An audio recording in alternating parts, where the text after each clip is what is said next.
In this video, we're going to be taking a look at creating a real-world logo and using the tools within CorelDRAW in conjunction with the tools in EasyStone to be able to create a nice rhinestone design. Now, this is a logo from an actual EasyStone user, and we like to do these video demonstrations to show you what our software does with a real-world logo. So if you have a great logo that you want to see the entire design process, we encourage you to email those to us at info@easystonetemplates.com, and we'll make a video of the ones that we think will be a good showcase so you can understand the design process. And as we go on, we're going to be doing more and more of these real world videos so you get a real good understanding of different techniques that you can utilize to be able to create these designs. Now, the first thing, of course, is we have to understand the parameters for this particular design. And I was told that the overall height of the design should be about 3.5 inches. So we'll go ahead and make our artwork at 3.5 inches. Okay, overall height. And then we are going to be doing this on a red shirt, and we're going to be using crystal and jet black stones. So we'll come up to the layout and we'll choose page background. And we wouldn't have to do this, but it might be easier just to go ahead and design this on a red background. Okay. Now what I want to do is actually look at the artwork itself to see what we have here. And we, of course, I'm going to just minimize EasyStone for a moment here. We want to really pay close attention to our object manager and really take a look at this artwork. So I usually will start with the back, and I'm just going to grab this shaft part of the arrow and just pull it over to the side here. And maybe when I pull it over, I'm going to right click, and that will create a duplicate. So we can kind of see how this is built. So then this white piece right here that makes up the arrow sits on top. Let's go ahead and duplicate that. See, so that's one whole white piece. So if I bring it right on top, you'll see kind of better how this is all put together. So you see how that sits right on top. And then we have a black piece that sits on top of that again. And then all these little black pieces here sit on top of the white. Okay, and this, of course, sits right on top of the black. So that's how that, and these little white stripes here, of course, they're sitting, I'm just going to select all of these, and they're sitting on top of our arrow shaft like that. So you can kind of get a better understanding of how this artwork is built. Now the black around the J actually sits right on top of everything else, and then of course this white bit sits on top of it. Okay, so now we have a basic understanding of how this particular artwork is built. Now we could also go into wireframe mode here and take a look at it and get a pretty good understanding of how this artwork is built as well. So those are some of the things that we key in on. Now we do have to use a little bit of our own judgment because of the limitations of rhinestones and the detail in this design. We won't be able to have all these detail elements, but we'll be able to have some of them. And as we go through and create the design, we'll kind of have to pick and choose what's important to us. And ultimately, it's up to our client to approve or not, right? So what we're going to do here is let's just move this up a little bit. And we'll go ahead and begin the process. So let me open up EasyStone here. And usually the first thing that I would do is let's go ahead and lay down a stone. So we're going to choose crystal stone. And we're going to be doing everything in SS6 size stone. So we're going to be doing it in 2.4. The spacing isn't really that critical right now, but I'll start out with 0.5 of a millimeter. Come to my stone tab and choose drop stone. And what that does is it drops one single rhinestone in our design. Now what I like to do is just get a feel to say, you know, are these parameters going to work? So there's my stone. I'm going to duplicate my stone, and we duplicate by left click and drag on our mouse and then right click to make a duplicate. Okay. So we know that our shaft is going to take up about 3 rows of rhinestone. So I think that'll actually look pretty nice. And then we'll have an outline of jet black stones, and then an interior of crystal stones for our letter J. And we just get a feel, so we know we're going to have about 5 rows of crystal stones and then 1 row of jet black on either side. And I'm just, again, trying to get a feel for what we're going to be making here. So I think the SS6 size will be appropriate for this size design. We can show sufficient detail in design using that size stone. So now let's go ahead and begin the process. So the first thing we're going to do is probably get our letter J out of the way because it's the most focal point of the design. Now we know that the white is sitting on top of the black. And so I'm just going to delete the white because we don't need it at all. Now for this black shape here, we don't want to fill. So we're going to come down here to our little color swatch, and that little X will get rid of our fill if we left click on our mouse. And then if we right click on our mouse right here on this black square, that will add the outline color in black. And now what I'm going to do is I'm going to come over to my stone fill tab and take a look at the island fill options here. Now island fill, the amount of offset here is already calculated for us because we have our stone and spacing specified. So when I click island fill, watch what will happen. We'll get a series of lines to the inside of our outside line. Now I'm going to come down here and choose our jet black stone, and back over here on our stone tab we have this option called add stones. So I'm going to add stones to the outside line here. I want to show you a problem that's going to occur. See right here this problem? If I go to the view menu and choose wireframe, we'll see it a little bit more clearly. This stone, the center of that is not right at that point. And as we go around, see, it's not right at that point. This one does appear to be right at that point. And this one down here obviously is not right at that point. So we would prefer that those stones be right at that point. And we have a function here called Detach Corners. We also have an option to hold down our Alt key and click on Add Stones, and that too will detect corners. So let's try that. Alt, Add Stones. And now you can see that in fact at every corner we get a perfect result. Now a lot of beginning users will not get that perfect result, and they say, well, why is that? Over here in our editing tab there's a break at node function. Now there's a beginning and an ending angle point.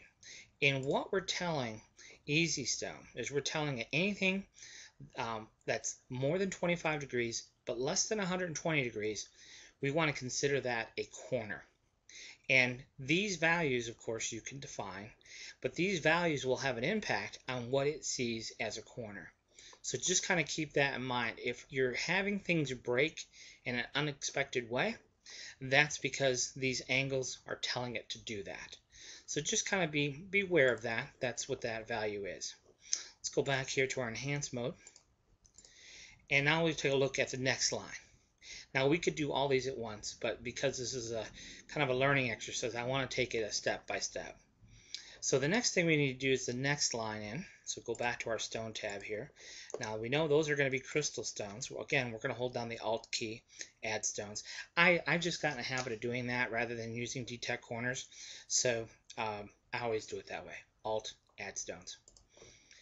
It'll give you the exact same result. So really, honestly, it doesn't matter.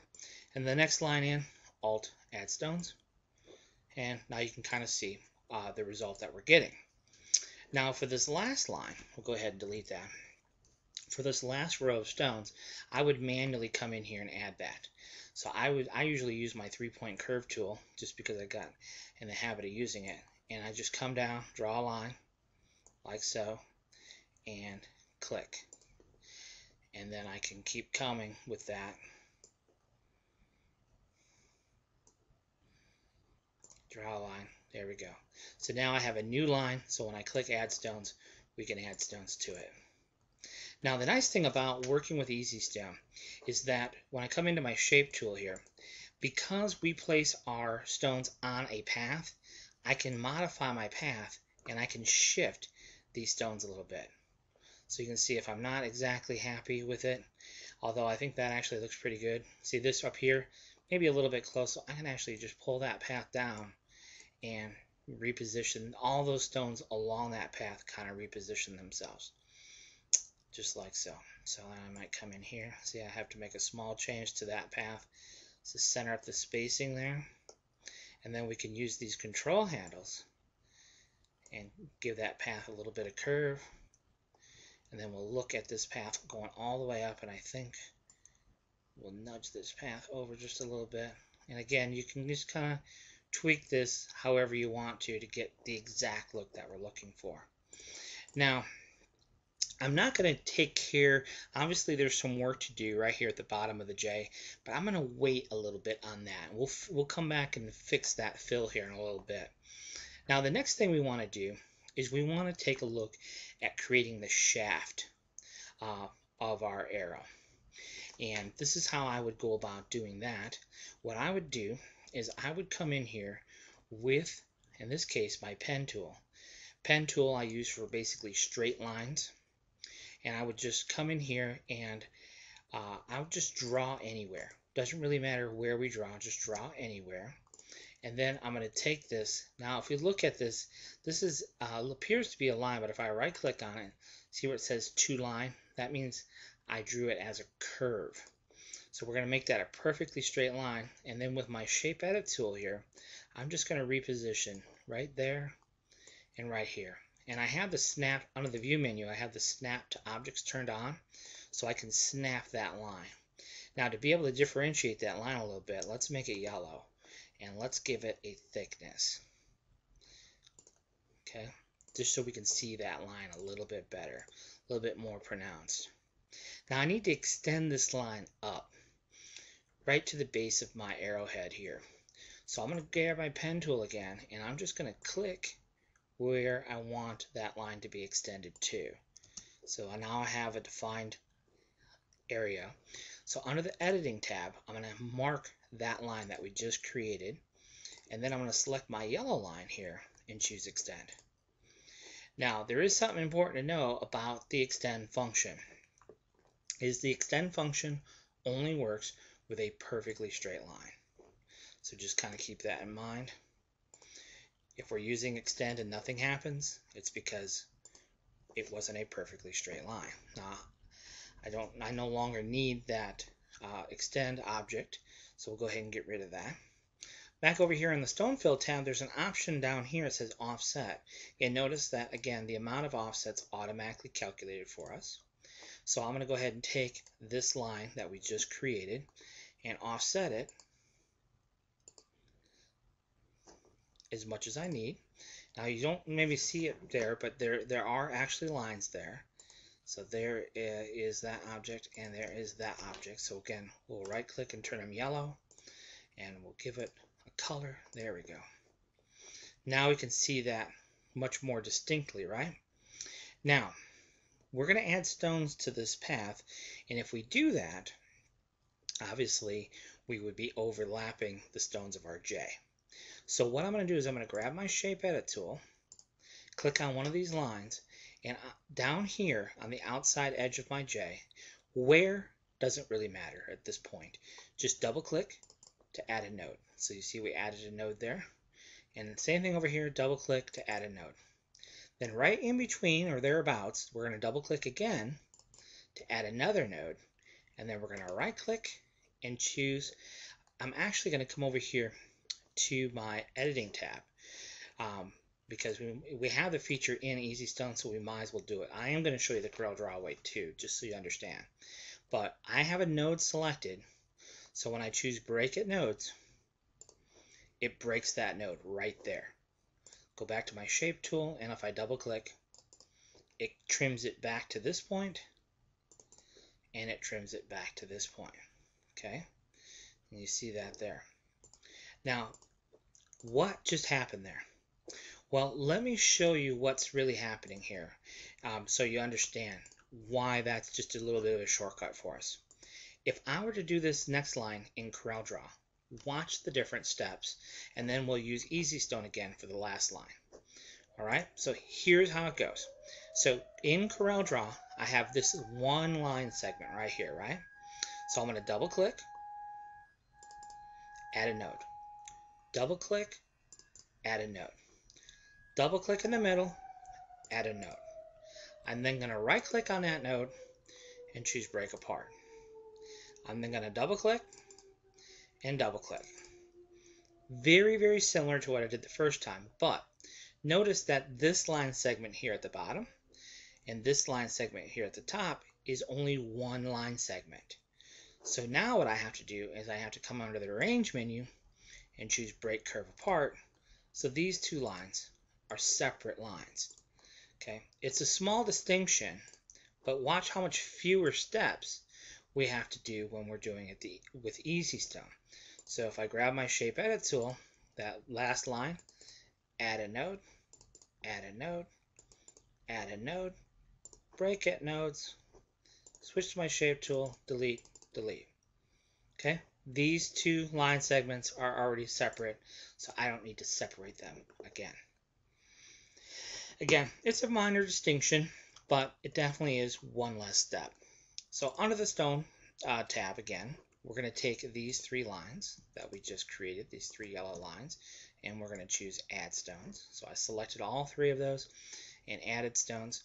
And then we'll take a little bit closer look here, maybe under the wireframe mode, make it a little bit simpler here. We can see that these lines do need a bit of adjustment. So we're just going to pull it back so it doesn't overlap our stones on our letter J here. And how much you pull back, this one here, we don't have to adjust much.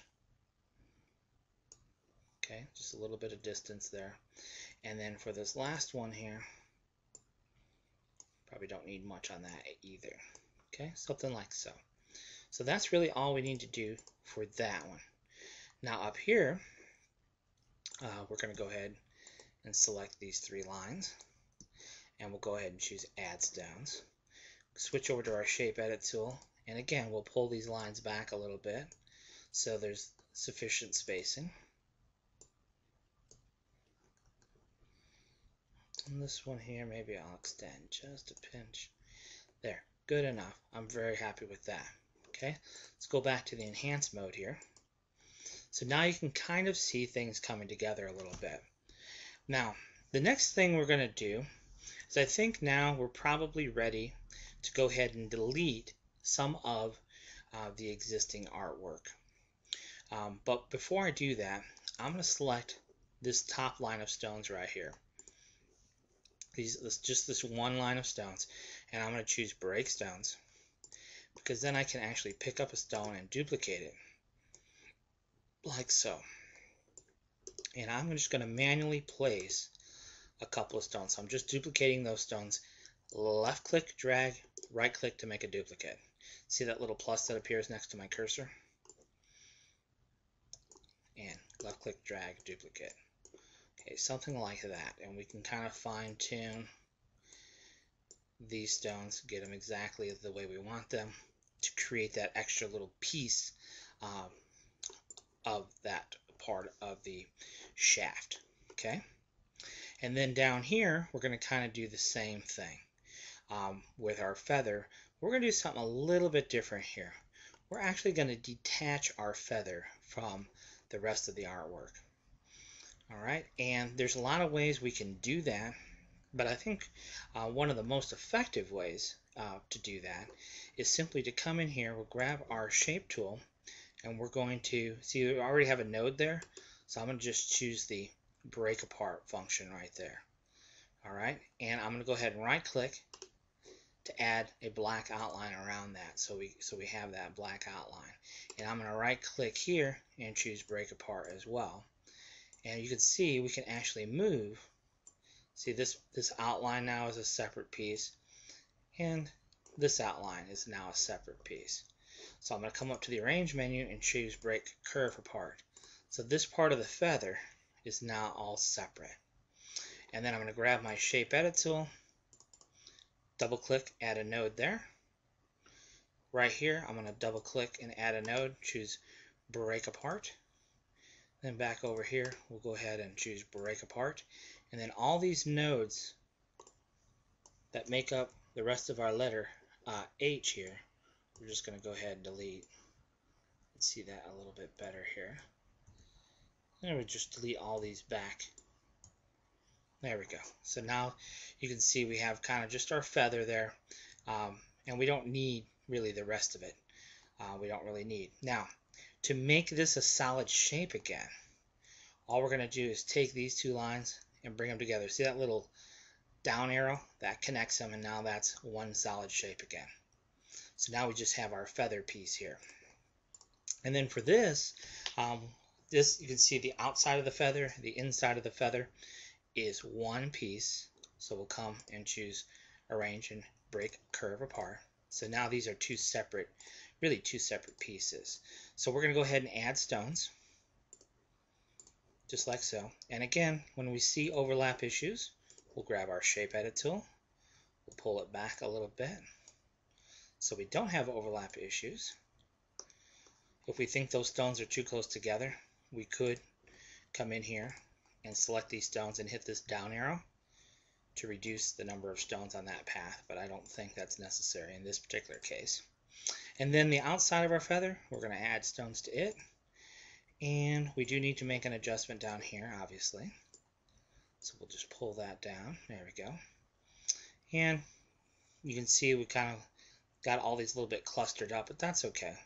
And maybe we'll extend this up a little bit, a little less spacing there. Alright, so I'm pretty satisfied with that. Obviously we have some overlapping stones here which we're going to have to make some adjustments to, but that's okay. So I'm going to go ahead and choose the break stones, and let's go ahead and make those adjustments. So this first part of you can see these stones kind of go in and out right there, so we'll make a small adjustment there. And we'll pull out a stone, we can push a stone, make some small changes. We'll go ahead and delete one stone there. So we might do something like that. Okay, just a small adjustment there. Now, for this little area here, really we don't have a whole lot of area to work with. So what we're going to do is we're just going to come in here and we're going to switch our colors. Go back to the jet and choose that drop stone function, and that'll drop us one single stone. We'll bring this in here, and what I'm going to do, because these are all loose, and let's go ahead and break those stones, make those loose as well. I'm going to just come in here and hand place these stones because it's the quickest way to do it, and we know we'll get the exact result we're looking to get. So I'm going to first of all come in here and hand place a few stones along the edge. And then once I've done that, then I just have to fill in these areas. And you know, sometimes the fills that we get aren't exactly what we want, but given the spacing that we have and the size of rhinestones that we're using, sometimes we just don't have a whole lot of choice. But to not have the fill exactly the way we would want. But like here, I can go ahead and add that little detail in the feather with my black stones, and then I have to bring over my crystal stones here, and then we kind of have to play around with exactly how far down we're going to come with our black element, and maybe we can fit that in there. Okay, so we'll just space those out a little bit. And then we'll do something like that. So we'll just go ahead and fill in the rest of this area the best way we can. With these special configurations of these shapes, you know, we are somewhat limited in some of the things that we can do. But it looks pretty good. I'll be happy with that, I think. So now that we have the design up to this point, we just have this spearhead left. What I'm going to do is I'm actually going to take this whole design and just duplicate it. Let's duplicate it down here. Okay, so I just picked up the whole design, drag it with my left mouse, right click to make an exact duplicate.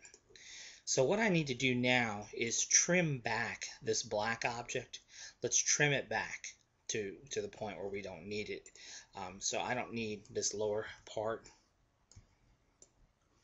So all this up to this point, we're going to right click and choose 2 line.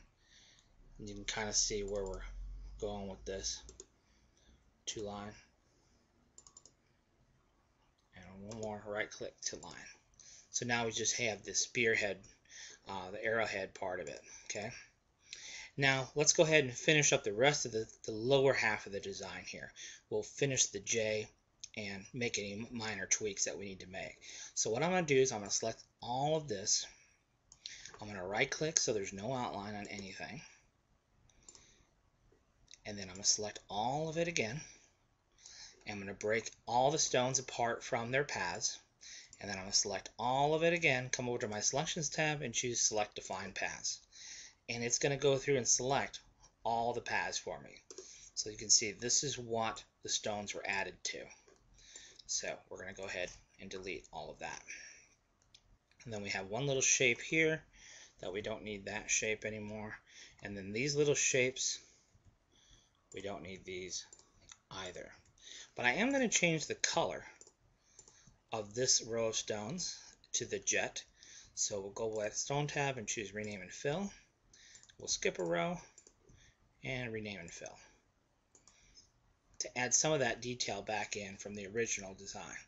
Now you can see if we don't like some of this, or we do, you know, we can fine tune and get this exactly the way we want it. So you can make some small adjustments there to the feather area if there's something that you don't like. But I think, considering how small it is and the size of the rhinestones that we're working with, it's a reasonable look to it. Now, there's lots of ways to handle this lower part of the J. I'm going to show you the way I would do it. And the way I'm going to do it here is I'm going to delete a bunch of stones here. And the way I like to do it is when this comes down to this point, I'm just going to keep extending that right on down. So then this next row here, same thing. Just go ahead and hand place these. It's really simple once you get used to left click, drag, right click to make duplicates. And everyone has their own personal preference of how they would handle it, but this is, to me, this is the simplest way to do it. It looks great. I think it'll look great anyhow. And so just like that. We do have an area there, but it's too small of an area to put a rhinestone in. So there we go. Same thing here. We do have an area there. Now we could tweak this a little bit if we want. Kind of split the difference, so to speak. But that's basically how you handle that letter J. And again, different people have different ideas of how to handle that, but you only have so much space. You only have the size of rhinestones that you have, so you just kind of have to make do with what you got.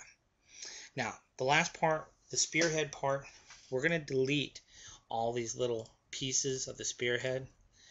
We're not going to, because of the size of rhinestones that we're using, we're not going to be able to have that kind of detail. But what we can do is we can have where half of the spearhead is one color and then the other color, and we can have this outline detail. Okay, so we'll go ahead and do that. Delete that. So now for here, for the spearhead part, we might no fill, but we do want an outline. So there's our outline. And then what I'm going to do is I'm going to come in here and we'll go ahead and choose the stone fill option. And then for the island fill, what we're going to do is we're going to do one step. And we hit island fill, and all you can see is we get one step to the inside, right? And that's what we're really looking for. So for this outside line here, I'm going to grab my shape tool, and I'm going to double click right here at the bottom, right click and choose break apart. So you see what I did? I just cut those lines back to that point there. And then for this outside line, we're going to do those stones in jet black. So we'll go ahead and choose add stones.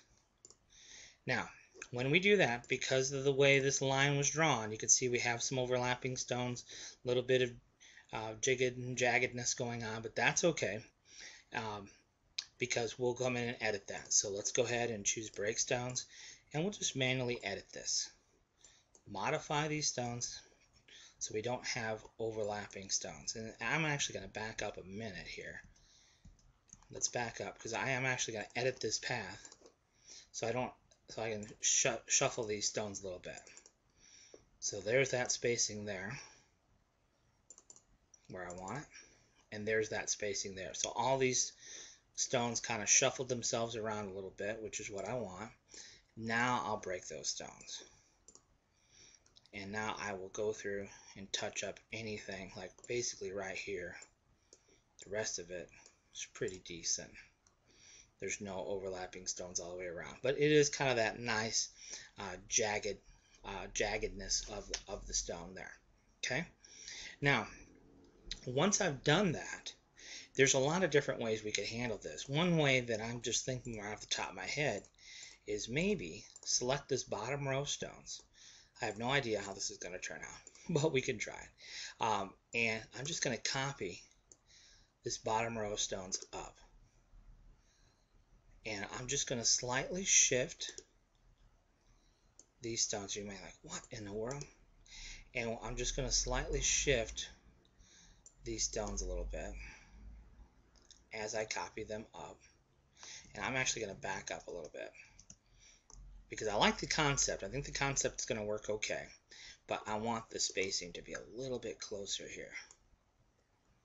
So as I copy these stones up, I do want the spacing to be as close as we can get it.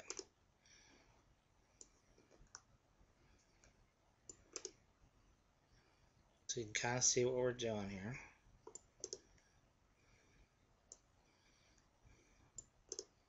It may look like a mess right now, but trust me, it'll. And that's the thing. You know, you never know exactly what you're going to get. You can play with the design and play with the design. But this is just the first thing that came to my head, and I've done enough designs to know that I think this concept will work. Now right now it just looks like a real mess, right? But if I go back to my wireframe here, I can see things a little bit more clearly, and I can see stones that are overlapping this outside line. So that's the first thing I'm going to get rid of.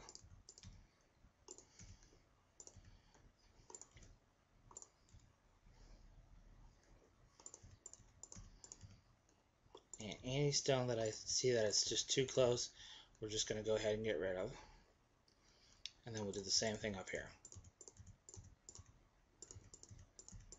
We don't have that many stones, so I'm just clicking and hitting my delete key to delete all these extra stones.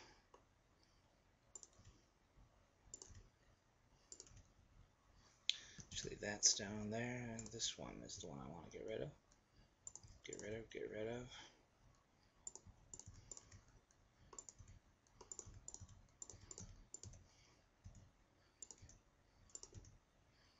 So any stone that just doesn't look like it belongs, we're going to go ahead and dispose of. Alright, let's go back to enhance mode now. So now we have a little bit better look at it. So obviously, and then it's just a matter of coming in here, and then we obviously are going to have to shift these stones around a little bit to get exactly what we're looking for. But I think it does give us a good basis to start with. And really for right now, it really is just a matter of hand placing these few stones because it's just going to give us the best look overall. Okay, so we just come in there. So that kind of takes care of that first row of stones. And then we just kind of follow this second row here.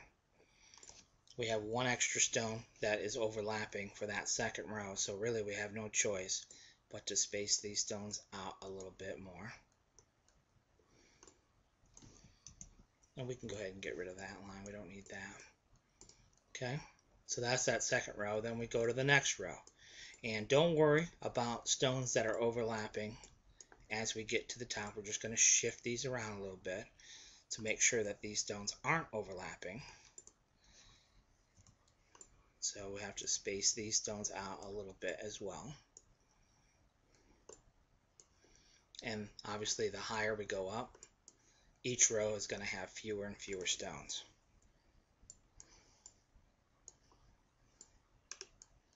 So if we can fit that one in there, and we'll shift that stone up a little bit. Shift that stone up. Gonna have to move that one over. And it does take a little bit of tweaking, but any rhinestone design is going to require that. So you have to prepare yourself to spend a little bit of time just making those minor edits, because there's no rhinestone software out there, especially on these really strange shapes, that you're just going to be able to click a button. And I think a lot of people, and myself included, certainly wish for that to be an option. But just due to the complexity of the calculations that are involved, it's not an easy thing to do. So we'll just go ahead and make these changes little by little. And we can fudge those outside stones a little bit if it's going to help us be able to place these stones. See, we can give a little extra room because of the design allows for a little bit of adjustment there.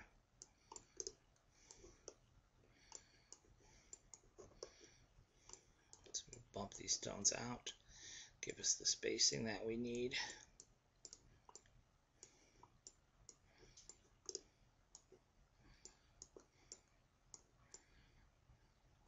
Trying to make room for that extra stone, so we'll just bring these in a little bit.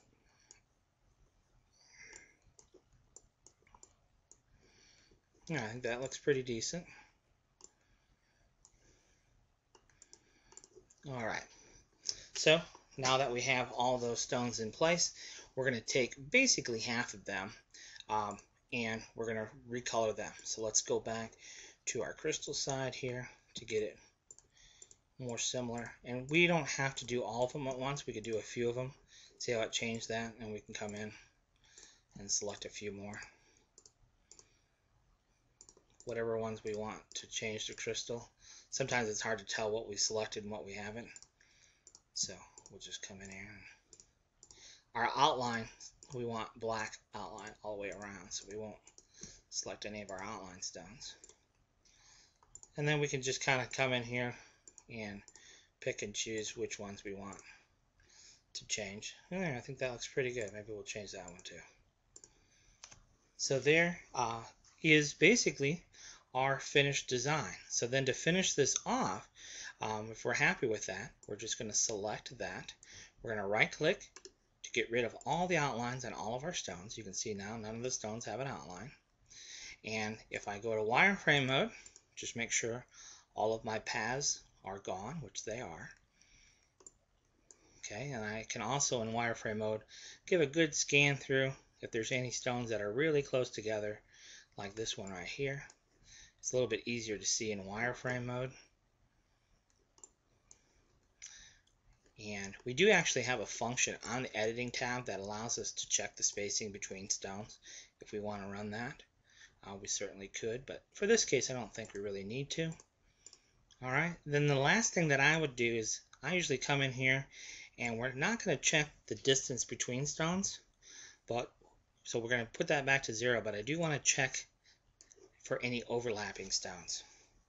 And so that's what the software is doing right now. If there's any stone that is directly sitting on top of one another, it's going to go through and take a look at all of our stones in our design and just make sure that there are no stones directly on top of another stone.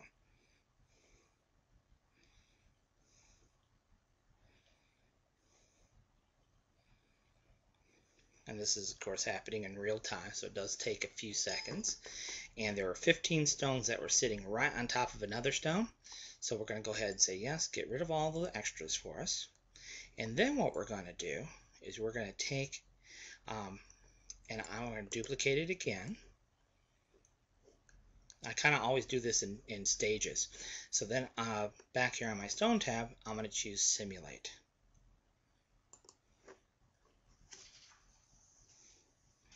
And then the software is going to go through and change all of our rhinestones to a simulated rhinestone.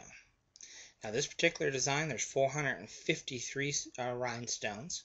So again, we're going to see this happen in real time, where it's going to looking at our entire design here and simulating it.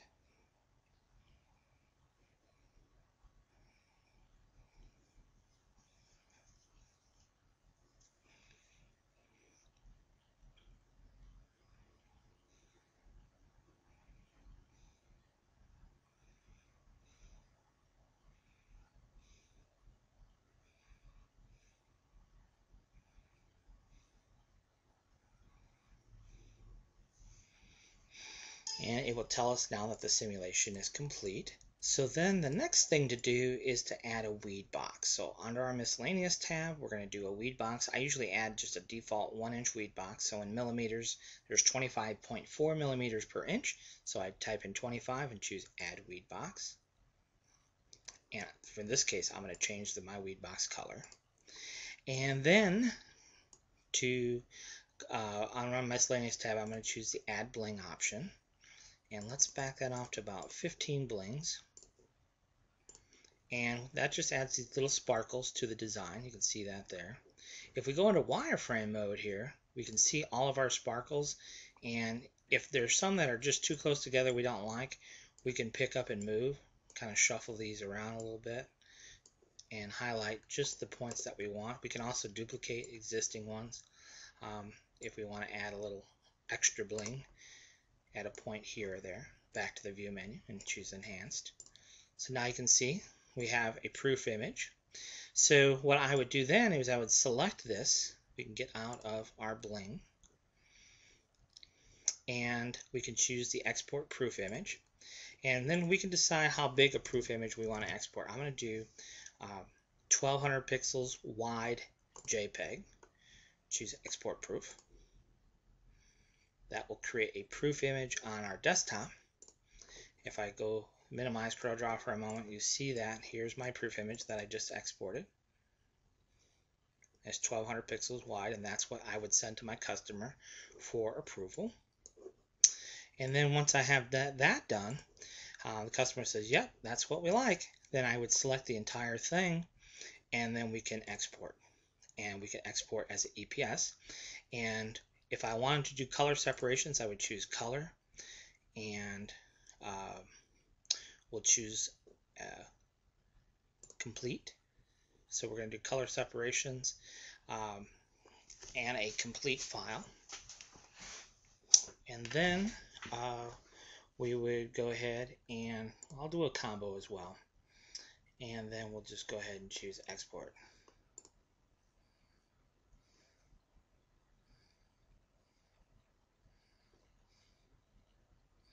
And then we'll take a look at the various options that we have. So once we've completed, it does all of our color separations for us. So you can see here we have our weed box and the complete file.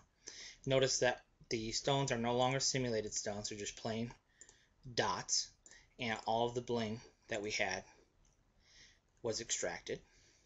And then we have our jet black template, and we have our crystal template, and we have our weed box, so we have perfect alignment on both. Now let's look at the files that it exported for us. So the J with Spear EPS file, that is a complete file depending on your vinyl cutting software. You can see that file has been exported, and this is what we would actually use to cut with. And like in my vinyl cutting software, I can tell it just cut the black, just cut the crystal with the weed box. So it will kind of do the color separations for me automatically. But if your Rhinestone software doesn't do that, then what we have is we have the next option. When I chose the combo file, where it actually exported the design with both colors but in one file. Okay, so it is color separated, but it's all in one file, but color separated in one file. Now the reason that you're exporting this red box, if you wonder about that, it's because that's just how CorelDRAW exports. If we have a page background, it considers that an object. So usually I don't have a page background. I just usually have just a straight default white background. So that gives you a real-world look, start to finish, of this design. So a little bit of work, a little bit of know-how, but it is a very methodical step-by-step process, and the result is a nice looking rhinestone design. Thanks for watching.